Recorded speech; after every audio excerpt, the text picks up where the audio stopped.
আজি আহোম জাতীয় গণমঞ্চৰ অসম মৰাণস্থিত কাৰ্যালয়ত আহোম জাতীয় গণমঞ্চৰ অসম কেন্দ্ৰীয় সমিতি এখন জৰুৰী সভাৰ অনুষ্ঠিত হয় আৰু আজি সভাই আহোম জাতীয় গণমঞ্চৰ অসম ডিব্ৰুগড় জিলা সমিতিৰ বৰ্তমানৰ সভাপতি সন্মানীয় শ্ৰী বুলেন গগৈ ডাঙৰীয়াক অব্যাহতি প্ৰদান কৰা হয় আৰু ডিব্ৰুগড় জিলা সমিতিৰ নতুন ভাৰপ্ৰাপ্তৰ সভাপতি দায়িত্বৰ অৰ্পণ কৰা হয় শ্ৰী বিকাশ বড়োক আৰু সাধাৰণ সম্পাদকৰ দায়িত্বৰ অৰ্পণ কৰা হয় শ্ৰী পল্লৱ দুৱাৰাক আৰু অনাগত দিনত এই দুইজন সভাপতি সম্পাদকে ডিব্ৰুগড় জিলা পৰৱৰ্তী অধিৱেশন পৰ্যন্ত কাৰ্যকাল চলাই নিব আৰু আজি সভাই মৰিধল কলেজৰ যি ছাত্ৰী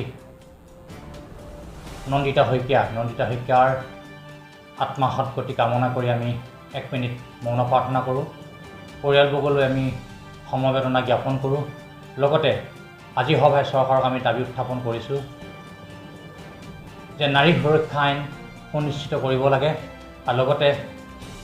এনেধৰণৰ দোষীক ফাষ্ট ট্ৰেক আদালতত বিচাৰ কৰি কঠোৰৰ পৰা কঠোৰতম শাস্তি দিবলৈ আজি সভাই সৰ্বসন্মতিক্ৰমে আমি সিদ্ধান্ত গ্ৰহণ কৰি চৰকাৰৰ ওচৰত দাবী উত্থাপন কৰোঁ।